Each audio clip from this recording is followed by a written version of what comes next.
Alright guys, what is going on, and welcome back to another video. In today's video, I am going to be showing you a new holster that I got from Vedder Holsters.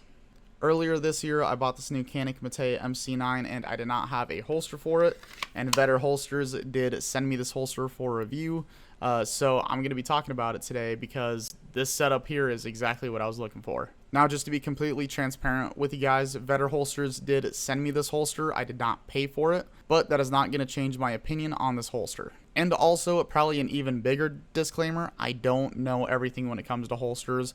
I don't know everything when it comes to drawing with a holster. I am still learning. My draw is not perfect. So just so you guys know, I'm probably not the best person to listen to when it comes to holsters. But I will give you guys as much honest information as I can on this holster and my genuine thoughts about it. Okay, now that that's out of the way, let's talk about it. Now, if you guys know anything about me, I am very detail oriented, so when I receive any products, I like to usually look at it and see if there's any imperfections with it. On this specific holster, everything was perfect when I got it. There is no sharp edges on this holster, and there is no extra plastic material hanging off. I have had holsters where there is plastic material hanging off, and yeah, that's not always the nicest thing to see. But yeah, everything about this holster was perfectly smooth. The hardware was all brand new, not a single scratch on any of the hardware. Now that I've used it, a little bit of scratches, but not too bad. Overall, very, very good first experience. Also, when it comes to putting the gun in the holster, I'm a big fan of an audible click, and this one definitely has it.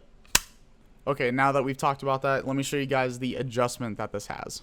Alright, so these 5 holes here are the main reason why people really like this holster, is because of the amount of adjustability that it has. Now, this specific holster is set up for 3 to 5 o'clock, it's set up for appendix, and it's set up for crossbody. Now, from the factory, they send it in this configuration at its highest ride height setting. You can actually change this. So this setting here would be the next size up, and this setting here would be the next size up from there. So 3 possible heights. You can have it set up like that. Really, any way you can do it with those 5 holes, sky's the limit, you do you.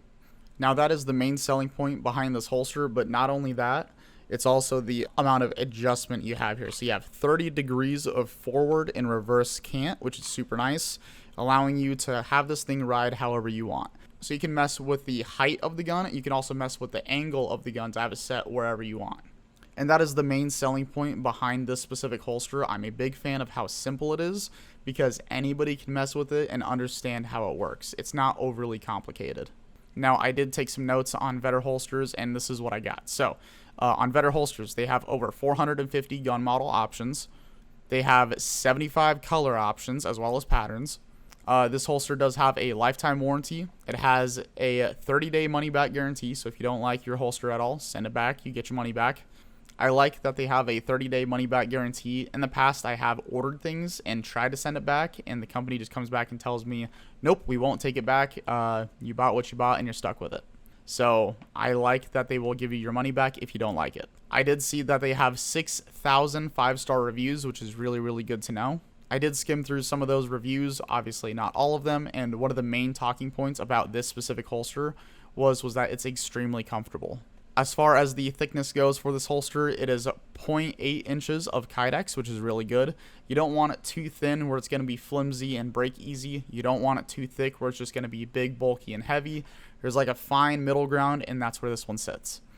This is another thing that's very important, in my opinion. It is set up, if you have a threaded barrel, it will still work with it. This holster has a full sweat guard. I do personally know people who don't have a full sweat guard. Some of them are actually a low sweat guard, and their belly sits up against the gun, and if you get sweat on a gun, it will actually rust and corrode, and that is not a good day because sometimes you can't exactly reverse that unless you get the whole thing recoated, and that's expensive. So I do like that they have a full sweat guard. That way you don't have to worry about that. And then all of their hardware here is rust and corrosion resistant, which I'm a big fan of. I think I also forgot to mention that this is tuckable as well. So you can actually tuck in a shirt and completely hide the gun. The only thing that's going to show is this clip. I also forgot to point out that I did order as well the wing for this holster and their wedge for it in case I wanted to have these. I'd rather have it than not. Maybe I feel like it's necessary. I can go ahead and throw it on real quick. It's just something that I thought was nice. So the wedge is to make the gun lean back a little bit more into your belly, as well as just having a little bit of padding.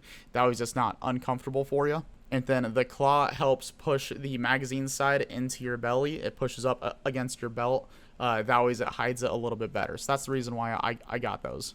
And then they also sent me a shoulder screw in case I wanted to remove the wing. I like that they sent me that as an option. And then my holster also showed up in this little baggie. I think this is a nice little touch. It kind of keeps the dust off my holster when I'm not using it. So with all that out of the way, I'm going to go ahead and show you guys the footage of me using this holster and actually doing some live fire practice. Fortunately, with recording myself, I did see that my draws were not perfect. I have a lot to work on, and don't roast me too heavily. I know that I still have a long ways to go, but I am working on it. All right, let's go ahead and let's show you guys that footage. All right, so I have the Vedder holster on. Concealability wise, I could see the magazine a little bit on my end, but they did give me a wedge, and I'm sure I can fine tune it a little bit better. This is just me wanting to practice my draws with it, so we're gonna go ahead and try it out. So I have a little shot timer. I haven't used it before, kind of excited to use it. I bought it a long time ago. Never got around to using it, so we're going to go ahead and try it. So I'm not very good at my draw. I need to work on it more, so we're just going to go ahead and try it out.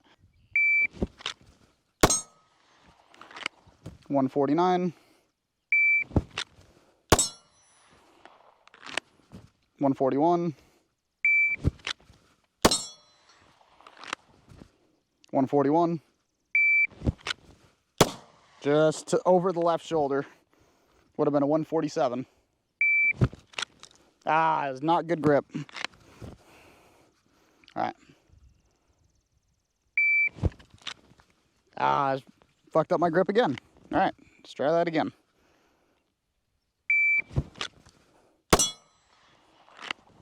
$164, I took longer. 152.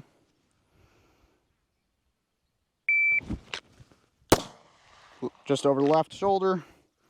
Would have been a 144. Nope. Way over the top.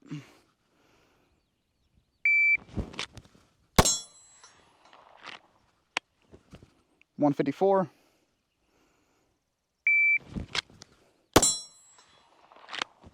150.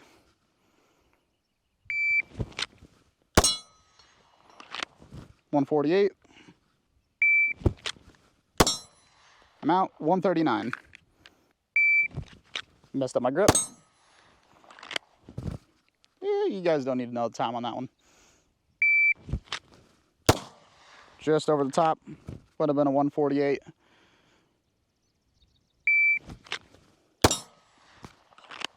$138 might be my fastest.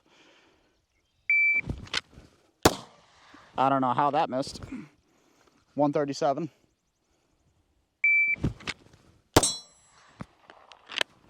$133, that's probably my fastest.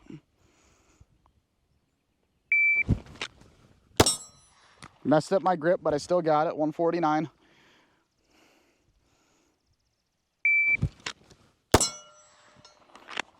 $130, my fastest.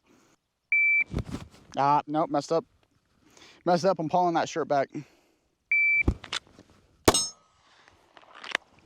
137. I took longer on that one, I felt that. 154. Just over the left shoulder. 132. Just over the top. I need to slow down.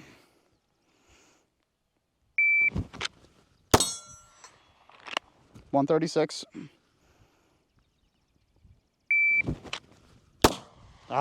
Just over left shoulder. 135. Getting consistently in the 130s. I'm out. 129. Let's go. All right. Now I just got under 130, but consistently, I'd say I'm consistently under 150 now. But my shots aren't always hitting, so I need to work on that. 150. 145. I messed up on my grip. I only have a few shots left, so I'm gonna save that one. 145. I messed up on pulling my shirt. All right. I missed. All right. I think my last bullet. No, I messed up on my Messed up on pulling the shirt. And I missed. All right, last one. 136, and I'm out. All right, so what are my honest thoughts on this holster? I own probably 6-7 different brands of holsters, and this is definitely up there in terms of one of my favorites. Main reason why is because of the amount of adjustability that it gives you right here. I like how much can it has forward and back, as well as the different ride height options. I like that you're not stuck with only one option, so I think that's super cool. I do also like the color patterns that they have. There are a couple different holster companies specifically that only offer black. I like having different options. I think it's super cool. I'm also a fan that this holster has a lifetime warranty. I think that that's a nice touch. If anything were to break, go bad, or whatever, they will take care of it, and I really do like that. I like when a company stands behind their products, and I'm glad that Vedder Holsters does. It is a very, very good option if you're looking for just a one holster that kind of does it all. So yeah, that pretty much concludes today's video. Let me know what you guys think about the holster down below in the comments. If you have any experience with Vedder Holsters, let me know as well. Thank you guys so much for watching, and thank you again, Vedder Holsters, for sending me the holster. I really appreciate it. It's Carnage Defense. I'll see you guys in the next one.